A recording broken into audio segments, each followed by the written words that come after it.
अब ये last type का मेथड है जिसमें कि अपन सेपरेशन मेथड को यूज़ करेंगे, है ना। फर्स्ट था डायरेक्ट इंटीग्रेशन से अपन ने सॉल्व किया, सेकंड था लैग्रेंजेस मेथड से सॉल्व किया, थर्ड था होमोजेनस और नॉन होमोजेनस के लिए कंडीशन लेके सॉल्व किया। अब है method of separation of variable. Method of separation of variable पे क्या होगा, पार्शियल डिफरेंशिएशन में फंक्शन हमेशा 2 वेरिएबल का या 3 वेरिएबल का फंक्शन होता है। तो उसमें क्या करेंगे, मेथड ऑफ वेरिएबल और सेपरेशन तभी यूज होगा जब अपन सॉल्यूशन में u अगर डिपेंडेंट है x और y के फॉर्म पे तो u का सॉल्यूशन होगा x इंटू वाई के फॉर्म पे। z is a function of x y है तो z का सॉल्यूशन होगा x इंटू वाई के फॉर्म पे।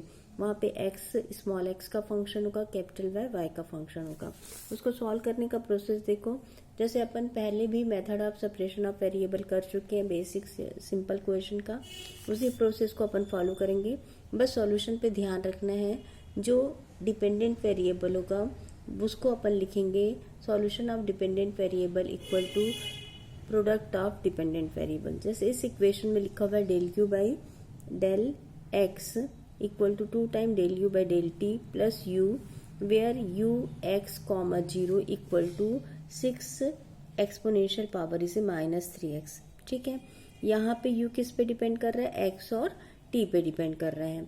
ठीक है, तो जो सॉल्यूशन ऑफ u होगा, सब मेथड ऑफ सॉल्व करना मतलब u की वैल्यू फाइंड करना। ठीक है, u की वैल्यू फाइंड करना, तो u को अपन ने क्या लेके चला, u क्या है, x और t पे डिपेंडेंट है, तो solution of u is a form of x into t. ये सॉल्यूशन का फॉर्म होगा बोल रहे हैं। अब u equal to x into t है। अब इस वैल्यू को क्या करेंगे, जो फर्स्ट डिफरेंशियल इक्वेशन है, पार्शियल डिफरेंशियल इक्वेशन, वहां पे पुट कर देंगे।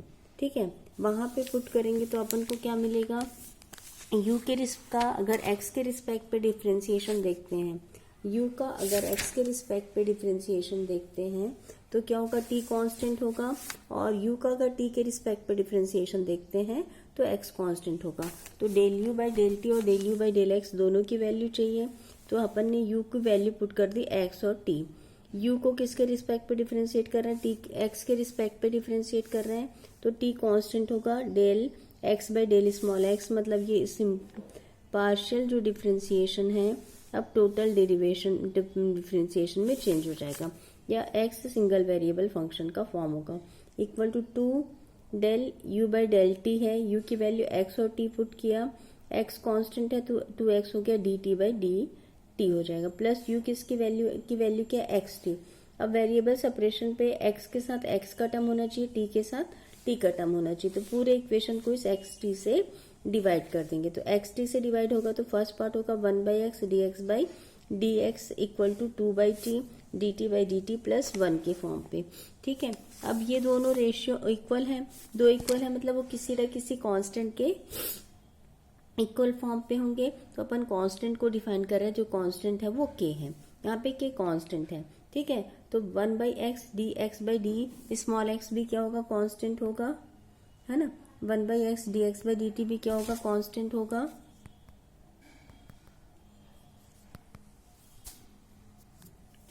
1 by x d x by d x भी क्या होगा, कांस्टेंट होगा।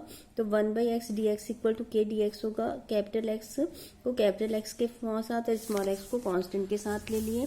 अब क्या करेंगे, इसको इंटीग्रेट करेंगे, इंटीग्रेट करेंगे तो integration of 1 by x equal to k constant है इंटीग्रेशन ऑफ डी एक्स, क्योंकि इंटीग्रेशन पे हमारे पास 1 बाई एक्स का इंटीग्रेशन लॉग एक्स होता है, इसलिए कांस्टेंट को क्या लेके चलेंगे, लॉग सी के फॉर्म पे लेके चलेंगे, लॉग सी के फॉर्म पे लेके चलेंगे। तो उस कंडीशन पे कांस्टेंट को लॉग सी के फॉर्म पे लेके चलेंगे तो हमारे पास log a minus log b का फॉर्मूला यूज करेंगे, log a minus log b से वैल्यू हो जाएगी log x by c 1 equal to k x. अब एक्सपोनेंशियल टर्म, क्योंकि कैपिटल एक्स की वैल्यू चाहिए तो एक्सपोनेंशियल फॉर्म पे लिखेंगे, कैपिटल एक्स की वैल्यू हो जाएगी c1 e के एक्स के फॉर्म पे। ठीक है, तो सॉल्यूशन क्या था, u equal to x into t के फॉर्म पे था, तो x की वैल्यू मिल गई। अब t की वैल्यू फाइंड करनी है, t की वैल्यू फाइंड करने के लिए अपन क्या करेंगे, सेकंड साइड लेके चलेंगे, 2 by t d t by d t plus 1 equal to k लेके चलेंगे। ठीक है। तो 2/t dt/dt equal to k-1 हो गया। अब कैपिटल टी को एक साइड पे, स्मॉल टी को सेकंड साइड पे रिप्लेस कर देंगे, तो 1/t dt equal to k-1/2 dt हो जाएगा। अब इंटीग्रेट करेंगे, 1/t का integration log t, k-1/2 constant है, dt का इंटीग्रेशन t प्लस कांस्टेंट भी क्या होगा, log के फॉर्म पे होगा, क्योंकि वेरिएबल का इंटीग्रेशन log के फॉर्म पे है। फिर से log a minus log b का फॉर्मूला यूज किया, t/c2 equal to k-1/2 t। Capital t की वैल्यू चाहिए, इसलिए log का क्या हो गया, एक्सपोनेंशियल फॉर्म हो गया। और एक्सपोनेंशियल फॉर्म पे लिखे तो अपन लिखा t equal to c2, exponential form इसे k-1/2 t। अब सॉल्यूशन का फॉर्म क्या है, बोल रहा है x इंटू टी है, तो वैल्यू पुट कर देंगे c1 into C T E के x इंटू k-1/2 t। अब इसको c1 इंटू सी टी, दो प्रोडक्ट ऑफ कांस्टेंट भी एक सिंपल कांस्टेंट का फॉर्म होता है, c लिख लिए। अब इस फॉर्मेट पे चेंज हो गया। अब यहाँ पे जो कंडीशन दी हुई है u(x,0) क्या है, 6e-3x, मतलब यहाँ पे t की वैल्यू को क्या पुट करना है, 0 पुट करना है। तो जो हमारे पास सॉल्यूशन मिला है वहाँ पे t की वैल्यू क्या पुट करेंगे, 0 पुट करेंगे। t की वैल्यू 0 पुट करेंगे, पार्ट पूरा क्या हो जाएगा, 0 हो जाएगा। और u(x0) की वैल्यू क्या है, 6e-3x है। दोनों साइड को इक्वेट करेंगे तो c की वैल्यू 6 हो जाएगी, k की वैल्यू -3 हो जाएगी। अब ये c की वैल्यू 6 और k की वैल्यू -3 कहाँ पुट कर देंगे, इस सॉल्यूशन में पुट कर देंगे। तो c की वैल्यू 6, k की वैल्यू -3 पुट करके सिंप्लीफाई करेंगे तो अपन को ये आंसर मिल जाएगा। ठीक है। उसी प्रोसेस में हमारे पास सेकेंड क्वेश्चन है। सेकेंड क्वेश्चन क्या है, del u by del t equal to 4 time del u by del y where u0, y equal to 8e-3y। जब भी इस टाइप से क्वेश्चन आए, इसको अपन सॉल्व करने के लिए वेरिएबल सेपरेशन का मेथड का यूज़ करेंगे। यू किस किस का फंक्शन पे डिपेंड कर रहा है, टी और वाई के फॉर्म पे, तो सॉल्यूशन फॉर्म क्या हो गया, टी और वाई। फिर से जो फर्स्ट इक्वेशन में यू की वैल्यू टी और वाई पुट करेंगे, जब टी के रिस्पेक्ट पे डिफरेंशिएशन होगा तो वाई कांस्टेंट होगा, जब वाई के रिस्पेक्ट पे डिफरेंशिएशन होगा तो टी कांस्टेंट होगा। इस तरीके से फर्स्ट इक्वेशन हो गया। dt बाई dt के साथ टी आना चाहिए तो ट्रांसफर कर दिए, या बाई टी से अपन इस इक्वेशन को डिवाइड कर देंगे तो फर्स्ट पार्ट पे आ जाएगा 1/d dt by dt equal to 4/y dy by dy equal to, जब दोनों रेशियो इक्वल हैं तो अपन उसको किसी एक कांस्टेंट से एज्यूम करेंगे which is equal to k के फॉर्म पे।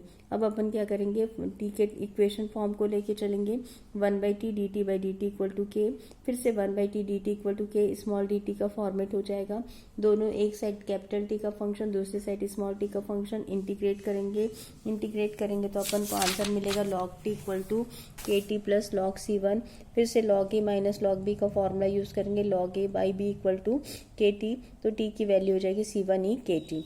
तो t की वैल्यू मिल गई, y की वैल्यू फाइंड करनी, तो फिर से y के वाले टर्म को लेके चलेंगे और कांस्टेंट के से के लेके चलेंगे 4/y dy by dy equal to capital k, एक साइड कैपिटल y वाले टर्म्स होंगे, एक स्मॉल y के टर्म्स होंगे, इंटीग्रेट करेंगे, log a minus log b का फॉर्मूला यूज़ करेंगे। फिर कैपिटल y की वैल्यू चाहिए तो एक्सपोनेंशियल फॉर्म पे चला गया, तो y की वैल्यू c2 के फॉर्म पे मिली। अब सॉल्यूशन का फॉर्म किस तरीके से है, सॉल्यूशन का फॉर्म क्या है, x इंटू टी का फॉर्म, t इंटू वाई का फॉर्म है, तो कैपिटल टी और कैपिटल y की वैल्यू को पुट कर देंगे। और कंडीशन क्या दिया हुआ है, u0y इक्वल टू 8e-3y दिया हुआ है, तो t की वैल्यू 0 पुट करेंगे और दोनों साइड को इक्वेट करेंगे तो c की वैल्यू और k की वैल्यू मिल जाएगी। इनकी वैल्यू एक सॉल्यूशन पे पुट करने से आंसर मिल जाएगा। ठीक है। उसी तरीके से थर्ड क्वेश्चन भी देख लेते हैं, फिर ये वेरिएबल सेपरेशन का सिंपल मेथड प्रोसेस खत्म हो जाएगा। 4 time del u by del x plus del u by del y equal to 3u है, और कंडीशन है u equal to 3e minus y minus 3e minus 5y। अब यहाँ पे जो कंडीशन है फर्स्ट टू क्वेश्चन से डिफरेंट है, मतलब यहाँ पे जो अपन u का सॉल्यूशन लेके चलेंगे उसमें कांस्टेंट का समेशन फॉर्म लेके चलेंगे, वो याद रखना, क्योंकि दो फॉर्मेट पे है, एक पे 3 मल्टीप्लाई है, फिर बीच में माइनस साइन है, फिर e का फॉर्मेट है। तो इस तरीके से जब कांस्टेंट होगा तो उसको आगे मैं प्रोसेस में बताऊंगी, है ना। यहाँ पे x की वैल्यू 0 है बोल रहा है, फिर से u किस पे डिपेंड कर रहा है, x और y पे डिपेंड कर रहा है, तो u का सॉल्यूशन क्या होगा, x इंटू वाई का फॉर्म होगा। u का सॉल्यूशन x इंटू वाई का फॉर्म होगा, तो उसको फर्स्ट इक्वेशन पे पुट करेंगे, x के रिस्पेक्ट पे डिफरेंशिएट करेंगे तो y कांस्टेंट होगा, y के रिस्पेक्ट पे डिफरेंशिएट करेंगे तो x कांस्टेंट होगा। पूरे इक्वेशन को x y से डिवाइड कर लेंगे तो एक साइड x का टर्म आएगा, दूसरे साइड y का टर्म आएगा। या अपन उसको अरेंज कर लेंगे, एक साइड x के टर्म को अरेंज करेंगे, दूसरी टाइप y के टर्म्स को अरेंज करेंगे और k से इक्वेट कर लेंगे। ठीक है, तो x वेरिएबल के फॉर्म को लेके चल रहे हैं, 1/x dx इक्वल टू 4/3 के dx के फॉर्म पे हुआ, इंटीग्रेट किए log a minus log b, मतलब यहाँ पे फिर से इंटीग्रेट करेंगे तो log c का टर्म आएगा, मतलब इंटीग्रेशन हो जाएगा log x इक्वल टू 3/4 के x प्लस log c1 लेके चलेंगे, फिर log a minus log b लेंगे, log a बाई b का फॉर्मूला यूज़ करेंगे।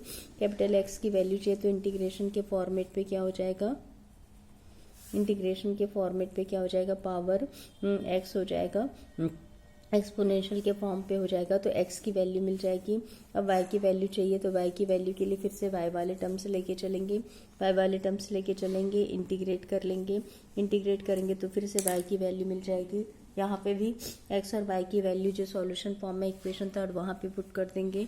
इक्वेशन थर्ड में पुट करने से C1 इंटू C2 को अपन C के फॉर्मेट पे लिखेंगे, लेकिन जो कंडीशन गिवन है वो क्या है, कंडीशन गिवन है u0y equal to 3e minus y minus 3e minus 3y के फॉर्म पे, इसलिए कांस्टेंट c क्या होगा, प्रोडक्ट ऑफ कांस्टेंट ना लेके हम सम ऑफ द कांस्टेंट लेंगे, क्योंकि यू कंडीशन जो दी हुई है x इक्वल टू 0 पे फंक्शन किस फॉर्म पे, समेशन या सब्ट्रैक्शन के फॉर्म पे है, तो जो कांस्टेंट सी है वो सम ऑफ द टू कांस्टेंट के फॉर्म पे लेके चलेंगे। दोनों साइड को अलग अलग इक्वेट कर देंगे, इक्वेट करने से a की वैल्यू भी मिल जाएगी, b की वैल्यू भी मिल जाएगी और k की वैल्यू भी मिल जाएगी, और उसको आंसर पे पुट कर देंगे which is the solution of given equation. ये और b की वैल्यू को भी अपन को पुट कर देना है। ठीक है, समझ आया?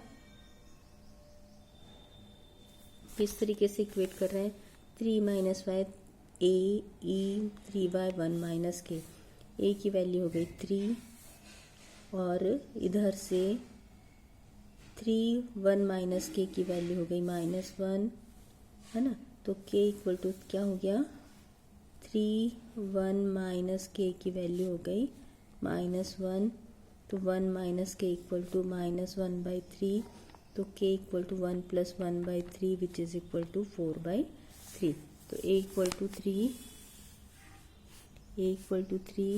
e, k की वैल्यू क्या है 4/3, तो यहाँ पे 4/3 है ना, 4/3 k की वैल्यू 1 माइनस के की वैल्यू पुट कर देते ना सीधा, -1/3 मतलब -y हो जाएगा, माइनस ए की वैल्यू हो गई 3, ई की वैल्यू क्या हो जाएगी, के की वैल्यू क्या है -1 माइनस के की वैल्यू क्या है -1/3, -1/3 पुट करेंगे मतलब ये हो जाएगा ई माइनस वाई का फॉर्म मिल जाएगा, है ना।